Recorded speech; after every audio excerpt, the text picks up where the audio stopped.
Muito bem, internauta, nós estamos recebendo hoje aqui no G5 Entrevista o presidente da Assembleia Legislativa de Goiás, Lissauer Vieira, do PSD. Desde fevereiro de 2019, ele é o presidente da Assembleia, foi eleito com uma votação expressiva e também é um dos destaques da política em Goiânia. Agora, aceitou aí o desafio de tentar uma vaga ao Senado. Ele é pré-candidato ao Senado.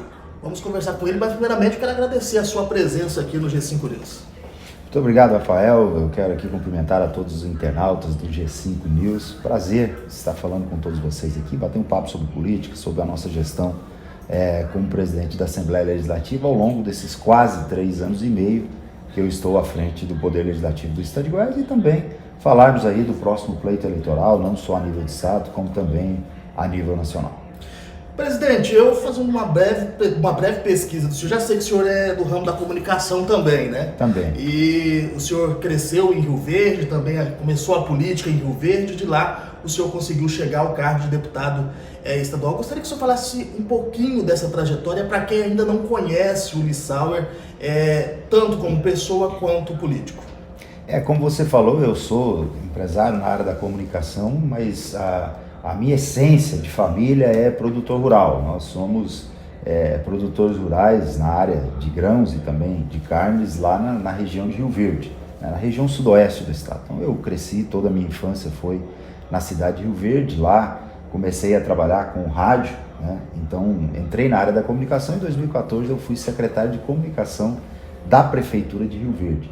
2013, fiquei durante todo o ano de 2013, saí em 2014 justamente para me candidatar naquela oportunidade a deputado estadual. E por coincidência, hoje eu retorno ao PSD e foi o meu primeiro partido quando eu fui eleito lá em 2014. Aí assim assumi a Assembleia Legislativa em 2015, tive o meu primeiro mandato com trabalhos, parcerias, destaque, na defesa do setor produtivo. Sempre foi uma bandeira que eu defendi, um trabalho muito municipalista também, de visita aos municípios, de entrega de benefícios às cidades, e consegui ser reeleito deputado estadual naquela oportunidade em 2018, aumentando em quase 10 mil votos a minha votação, em uma eleição que vocês todos sabem, nós sabemos o quanto estava difícil para quem já tinha mandato, uma eleição muito conturbada, com muitos problemas, e a população querendo renovação. Mesmo assim eu consegui ser reeleito e aumentar a minha votação. Em 2019 os deputados me deram a oportunidade de ser presidente da Assembleia.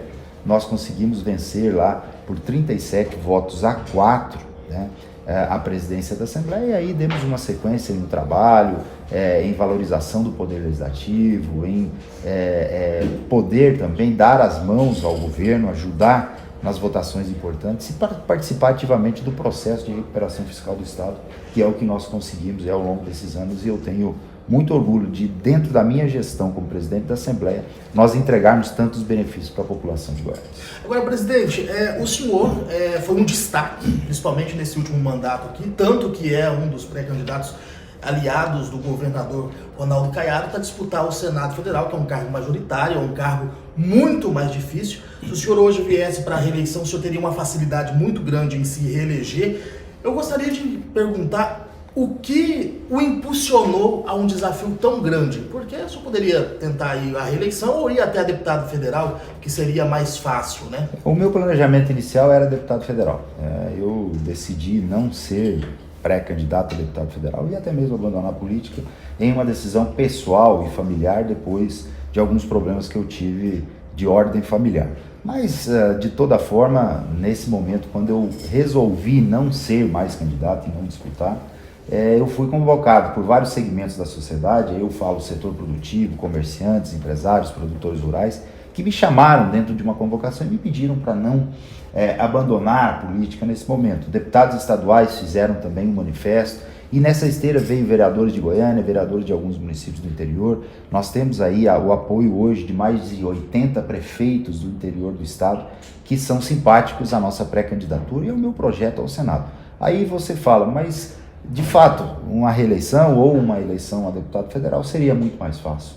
Não sou homem de ficar sentado e esperando as coisas acontecer, muito pelo contrário. Se eu construir essa condição de ser deputado federal, de ter uma facilidade na reeleição de deputado estadual, é porque eu venci muitos desafios até aqui. É porque nós conseguimos escrever uma história propositiva, bonita e de resultados. Então, o que me move são os desafios, o que me move é tentar fazer diferente, é trabalhar para fazer diferente, é acordar cedo, arregaçar as mangas, trabalhar, representar de fato o nosso estado. Eu não sou político por profissão, não serei político por profissão, muito pelo contrário, eu quero contribuir para o meu estado e tenho certeza que no Senado Federal eu terei condições bem maiores de representar a nossa federação, de discutir pautas importantes para o Brasil e consequentemente aqui para o estado de Goiás, e nós podemos sim debater essas pautas e avançar no nosso país na representatividade. O Senado Federal é de fato uma casa de leis que precisa de representatividade, de equilíbrio,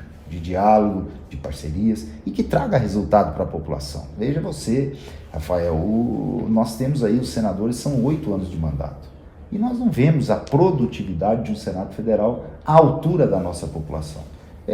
Por conta de ser 8 anos de mandato, às vezes os senadores ficam mais tranquilos durante uma grande maioria do mandato, porque não disputam eleição logo após. E não pode ser assim. O senador tem que trabalhar de segunda a segunda, como todo cidadão trabalha aí todos os dias. O senador não pode ficar só lá, ser um político de gabinete, despachando de terça a quinta, como nós vemos aí a grande maioria dos senadores a nível de país. Então, o Senado tem que produzir mais para a população. Eu já provei isso dentro da minha gestão na Assembleia Legislativa, entregamos a obra que estava paralisada há 17 anos, então são resultados importantíssimos que nós conseguimos fazer dentro da minha gestão e que eu quero levar lá para o Congresso Nacional, no Senado Federal, para representar o nosso estado de Goiás e fazer a diferença. Quando eu falo em eleição difícil, eu também falo sobre essa questão aí, esse impasse em relação às candidaturas ao Senado isoladamente. O deputado delegado Valdir pediu um parecer da PGR, né, da PGE, aliás, a Procuradoria-Geral Eleitoral, que se autorizasse a eleição isolada, e houve um parecer favorável. Então aí surgiram vários nomes que podem também disputar a candidatura, aliás, o cargo de senador, na chapa do governador Ronaldo Caiado. Tem o Alexandre Baldi, tem o senhor Luiz Carlos do Carmo, João Campos, Zacarias Cario, etc. O senhor não acha que, em caso dessas candidaturas isoladas dentro da chapa do governador, o governador não fica limitado em lhe ajudar a conseguir votos, em puxar votos, e além disso não causa aí um atrito dentro dessa composição?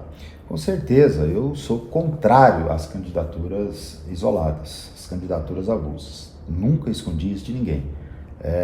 Infelizmente, no nosso país nós temos uma insegurança jurídica geral, desde o comerciante, do profissional liberal, do industrial, todas as áreas e categorias, e na legislação eleitoral também é a mesma coisa. Toda eleição muda alguma regra. Agora mesmo essa eleição é a primeira eleição estadual que nós estamos disputando sem a possibilidade de ter coligações. Antigamente tinha coligações. Então, não se faz uma reforma política ampla no país, que nós precisamos debater uma reforma política ampla que venha beneficiar de fato a sociedade, que acabe com esse número excessivo de partidos, que acabe, por exemplo, com reeleição para executivo, que deixe um mandato de 5 anos. Eu sou defensor de acabar com reeleição para o executivo, pondo um mandato de 5 anos, que aí sim o gestor tem condições de planejar 1 ano, em 4 anos executar, mas nós não fazemos. Infelizmente, o nosso país, a nossa legislação eleitoral é uma colcha de retalhos. E agora, mais uma vez, vem uma insegurança jurídica, faltando aí 4 meses para a eleição, ainda não se tem a certeza se terá candidaturas avulsas ou não. Existe um parecer prévio, mas que não foi julgado pelo Pleno do Tribunal Superior Eleitoral. Nós precisamos esperar ver o que vai acontecer. Na minha opinião, eu sou contrário. Mesmo que esteja autorizado, como existe precedente, se eu não estou enganado, o estado do Pará já disputou a eleição de 2014 com candidaturas avulsas, mesmo tendo precedentes, eu acho que isso não é saudável para a base do governo, não é saudável para o governador, até porque ele tendo muitas candidaturas dentro do palanque dele, ele não vai poder pegar na mão de um só, e esses mesmos também não vão pegar na mão dele. Abre o precedente para todo mundo, trabalhar para todo mundo, e eu acho que isso não é saudável. Agora, quem vai decidir são os partidos, nós não podemos, de fato, interferir nos partidos. O que a gente pode é conversar, dialogar, tentar fazer uma composição. Se conseguirmos fazer essa composição, obviamente ficará mais fácil para todo mundo e mais tranquilo também para a chapa majoritária do governador. Se não conseguir, aí sim sairão candidaturas avulsas e cada um vai avaliar o que é viável. No caso das candidaturas avulsas, se isso for aprovado, o senhor desistiria do Senado e iria para uma Câmara Federal ou não? Eu não tenho pretensão nenhuma de disputar vaga na Câmara Federal. Ajudei o presidente Vilmar Rocha a montar a chapa do PSD. É uma chapa que vai eleger 2 a 3 deputados federais, já tem os nomes aí compostos. Eu já dispensei todas as bases que eu tinha para deputado federal. O meu projeto é o Senado Federal. Agora vai depender, lógico, e o partido tem essa autonomia. O nosso presidente Vilmar Rocha é uma pessoa muito séria, muito sensata, equilibrada e que tem sempre falado que nós temos aí um compromisso do governador desde lá de trás, quando era ainda o então pré-candidato, o ex-ministro Henrique Meirelles, a não vinda dele, que me colocou dentro do cenário para poder disputar essa vaga de senador, e existe um compromisso da base do governador com o PSD. O PSD é um partido grande, a nível nacional, a nível do estado de Goiás, e que qualquer outro postulante ao governo do estado gostaria de ter esse partido ao seu lado, coligado, para poder disputar as eleições. Então, isso fica a cargo da executiva estadual, a qual eu não faço parte. Eu sou membro do partido, deputado do partido, mas não faço parte da executiva estadual. Lógico, o partido vai ter a convenção, vai ter os seus convencionais que vão votar e vai escolher quem vai poder estar apoiando para o governo do estado. O presidente Vilmar Rocha tem falado isso, porém eu sou defensor e continuo defensor de nós estarmos coligados com o governador pela história que eu escrevi junto com ele, pelo que nós produzimos nessa legislatura aí, ao lado do governador Ronaldo Caiado, participando ativamente da renegociação das dívidas, do equilíbrio fiscal do estado. Mas o partido está focado muito em ter essa candidatura majoritária e ser uma candidatura única dentro da base.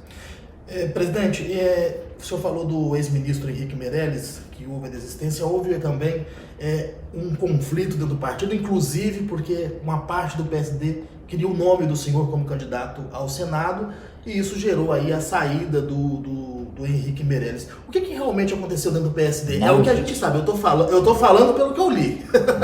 Por isso eu quero perguntar para o senhor, o que aconteceu dentro do partido para que o Henrique Meirelles ficasse insatisfeito? Ele não ficou insatisfeito, ele não veio para Goiás porque ele não quis. O partido deu toda a oportunidade. Desde fevereiro de 2021, eu fiz várias visitas no interior do estado com ele, várias reuniões aqui em Goiânia com lideranças políticas, coloquei mais de 20 deputados em reunião com ele. Ele estava em São Paulo, ficou de vir em dezembro, se desligar da Secretaria de São Paulo, não se desligou, aí ficou para janeiro, veio para fevereiro, e março era o prazo final. Final de março não poderia passar disso. Ele resolveu a não vir, por outros projetos, por estar focado em uma campanha a nível nacional, como ele estava focado na campanha do então pré-candidato João Dória, ia fazer a programação, o projeto político na área econômica, é uma pessoa extremamente competente, e ele não veio porque ele não quis. O PSD estava de portas abertas até o último dia e a última hora.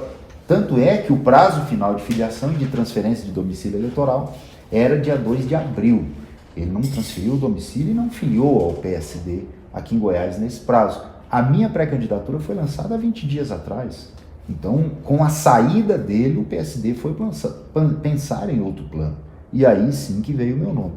Se ele quisesse vir para Goiás, ele tinha todo o apoio do PSD e nós nunca pensamos em outra pré-candidatura. O PSD é um partido que poderia ter candidato a governador, poderia ter candidato a deputado, a vice-governador, poderia estar em qualquer outra chapa. Sempre o planejamento do partido, falado pelo presidente Vilmar Rocha, foi a candidatura ao Senado. E era de Henrique Meirelles. Com a não vinda dele, aí o partido mudou os seus planos, lançou a minha pré-candidatura e continuou, obviamente, com esse planejamento de ter um senador da República. Caso o senhor seja eleito senador, qual será a principal pauta do senhor no primeiro ano de mandato? Nós temos muitas pautas a serem discutidas a nível federal que beneficiam o estado de Goiás. Uma das pautas extremamente importantes e que nós precisamos ter a coragem de debater é a reforma tributária. Nós fizemos reformas importantes nos últimos anos no país. Lá no governo Michel Temer foi feita a reforma trabalhista, que avançou bastante na legislação trabalhista. No governo Bolsonaro nós fizemos, foi feito a nível federal, e aqui em Goiás também foi feita a reforma da Previdência. Nós precisamos de uma reforma tributária acompanhada de uma reforma administrativa, diminuir o tamanho da máquina pública, melhorar a condição dos nossos comerciantes, empresários, industriais, valorizar quem trabalha, quem produz, quem gera renda e emprego nesse país. Aí você pode me falar, mas uma reforma tributária não é muito complicada? Eu ia falar, extremamente. era a minha pergunta sequente, porque todo ano eleitoral a gente escuta, a população escuta isso do político, por mais que não entenda, ela escuta a reforma tributária, a redução da máquina, e isso não acontece. Mas precisa de dar o primeiro passo, nós precisamos de ter coragem, de debater, de chegar lá, de colocar essas pautas em discussão para nós podermos avançar. Se nós não tivermos essa coragem, nós nunca vamos fazer. Nós temos um grande problema no nosso país, que é o Pacto Federativo. Os municípios são fracos, enfraquecidos, pobres, e a União cada vez mais rica. Por quê? Mais de 70% dos impostos que nós todos pagamos vai para o governo federal. E isso fica uma concentração de recursos aonde prefeituras pequenas de interior de estado, e aqui em Goiás tem muitas dessas, às vezes não conseguem pagar um projetista para fazer um projeto que possa ser aprovado no Ministério. E ela fica sem recursos do governo federal. Com pires na mão em Brasília. Né? Exatamente. E em Brasília é o quê? São projetos. Se não tiver projetos, não busca dinheiro. Então o que a gente precisa é ter um fortalecimento dos nossos municípios, porque os problemas acontecem são nos municípios. O buraco na rua está lá, o problema da escola está lá, o transporte escolar de qualidade tem que ser gerido pelo município. Nós precisamos mudar esse pacto federativo. Eu me recordo, em 2018, que o então ministro Paulo Guedes, que na época não era ministro, ele falava muito, menos Brasília e mais Brasil. E é isso que nós precisamos fazer. A vida encontra-se e acontece nas cidades, nos municípios. Os prefeitos e as prefeituras precisam de mais autonomia, de mais recursos e de ter a condição de poder gerir a sua cidade. Então nós precisamos começar a discutir essa pauta. Eu falar que eu vou ser a solução desses problemas, eu sozinho não faço nada. São 81 senadores. Agora, coragem para discutir, capacidade dessa discussão nós temos. Eu já provei isso na minha gestão aqui na Assembleia Legislativa, como presidente da casa, que nós avançamos em muitas ações e nós conseguimos fazer uma gestão de referência. Então, preparo e coragem para fazer nós temos. A gente está caminhando para o final da nossa entrevista, eu não poderia deixar de falar sobre as últimas decisões do presidente Jair Bolsonaro em relação ao ICMS dos estados, né? A proposta da PEC que ele enviou aí ao Congresso para que seja votada, e pelo que a gente viu, o andamento aí vai ser bem rápido e deve ser aprovado no próximo mês, o mais tardar. Qual que é a avaliação quanto a essa decisão de reembolsar os estados? Porque a gente vê uma lei, a Lei Candir, por exemplo, que o governo federal reembolsa os estados, uma luta para receber esses valores. Não reembolsa, essa é a verdade. E então, agora foi feito um acordo para receber o retroativo em vários anos e não terá parcelado mais, muitas vezes. E não terá mais essa contrapartida do governo federal. Então os estados abriram mão. Mas a Lei Candir é extremamente importante, como também a redução do ICMS é importante para o cidadão. A Lei Candir beneficia a exportação de produtos primários, na isenção dos impostos. É claro que os estados perdem ICMS com isso, mas ganham riqueza, ganham geração de emprego, ganham em produtividade, ganham em melhorias da condição de trabalho. Eu sou extremamente defensor de quem gera emprego e produz.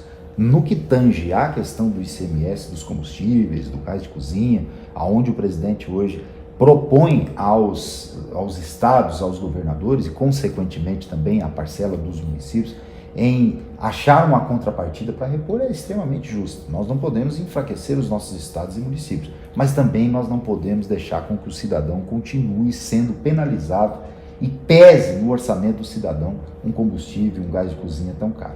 O que eu tenho preocupação e nós precisamos vigiar, e aí sim entra o presidente com os órgãos de controle, para que não reduza o ICMS e continue essa política de aumentar os preços, porque daqui a um pouco você diminui 3, 4 reais, 2 reais no litro, e daqui 3, 4 meses já voltou ao preço que estava. Então isso tem que colocar um freio em cima disso, para nós não podermos sofrer as consequências do futuro, mas que precisa ter uma ação Precisa. E o presidente está correto em colocar em pauta essa matéria, alterar a Constituição Federal e, sim, reembolsar os estados e municípios. Mas isso não pode virar uma lei Candir, por exemplo, com a dificuldade de repasse do governo federal, reparcelando esses repasses, como ocorre muitas vezes com a lei Candir, e principalmente o estado de Goiás, que vem de uma recuperação fiscal, presidente, está preparado para esse choque que vai dar no caixa aí, nos cofres públicos? Olha, é lógico que a diminuição de receita ela é ruim, mas ajusta. Tudo você consegue alinhar e ajustar. O estado de Goiás pode ter certeza que talvez seja um dos que mais está preparado, porque já fez as reduções da máquina pública, já fez o seu dever de casa com a renegociação das dívidas. Isso é exigido lá pela Secretaria do Tesouro Nacional e pelo Ministério da Economia, e todos nós sabemos que foi o único estado do país que conseguiu cumprir todas as regras e ser o primeiro e único a renegociar as dívidas, né? Então, o estado que pagava aí 300 milhões de reais por mês, na ordem de 3 bilhões de reais por ano, esse ano está pagando somente 90 milhões. Então, deu um fôlego para o Caixa do Estado. Pode ter certeza que o governador, a sua equipe técnica e a Assembleia Legislativa, juntamente nós proporcionamos ao Estado de Goiás 20 anos, no mínimo, de fôlego e de condições de investimento com dinheiro de caixa para poder tocar os investimentos. Isso é planejamento, é coragem, é determinação, a credibilidade que o governador tem em Brasília para poder conseguir fazer toda essa tramitação, e aqui na Assembleia nós demos todo o suporte o tempo todo. Só para a gente encerrar, não há possibilidade de vir esse desconto no ICMS e de repente o governador decidir enviar um projeto para a Assembleia aumentando impostos de outros produtos? Não, porque essa é uma regra federal. Então vai vir na Constituição, não tem necessidade do governo aumentar outros impostos por força de lei. Com relação à queda de arrecadação, o Estado vai se ajustar, vai se reequilibrar e vai conseguir seguir em frente. Até porque a diminuição de impostos não significa também a redução geral de arrecadação. Quando você diminui um imposto, diminui um preço de um produto, o consumo aumenta também. O consumo aumentando, proporcionalmente, você vai ter um aumento na arrecadação. Então, eu acho que as coisas vão ser equilibradas. Claro que o Estado vai perder, os municípios vão perder, mas dentro de um patamar que terá condições de equilíbrio, principalmente com esse compromisso do governo repor essas perdas. Bom, a gente conversou aqui com o presidente da Assembleia, pré-candidato ao Senado, Lissauer Vieira. Eu quero agradecer a presença do senhor aqui no G5 Entrevista, deixar o espaço aberto, caso o senhor queira colocar algo que eu não perguntei durante esse bate-papo. É só agradecer a todos vocês, a todos do G5. Para mim é um prazer estar aqui, falar com toda a comunidade do Estado de Goiás, todos os internautas que nos acompanham neste momento, dizer da nossa intenção de ser hoje pré-candidato a senador. Acompanhem as minhas redes sociais, acompanhem o meu trabalho lá na Assembleia Legislativa. Vocês vão ver que nós fizemos uma nova dinâmica, demos uma nova dinâmica ao Poder Legislativo do Estado de Goiás, com celeridade nas votações, com trabalhos intensos, e é isso que eu quero fazer lá no Senado Federal, produtividade para a população, aproximar cada vez mais o representante no Senado Federal, que são 3 por estados, aproximar dos municípios, da população, fazer com que o Senado Federal possa render frutos para o nosso povo. E é isso que nós vamos fazer, vamos trabalhar muito e espero que nós possamos ser eleitos depois de homologadas as candidaturas, logicamente, e estar, a partir do ano que vem, representando o nosso Estado no Senado Federal. Muito obrigado a você, a todos os internautas e até a próxima oportunidade. E para você que está nos acompanhando, até o nosso próximo encontro.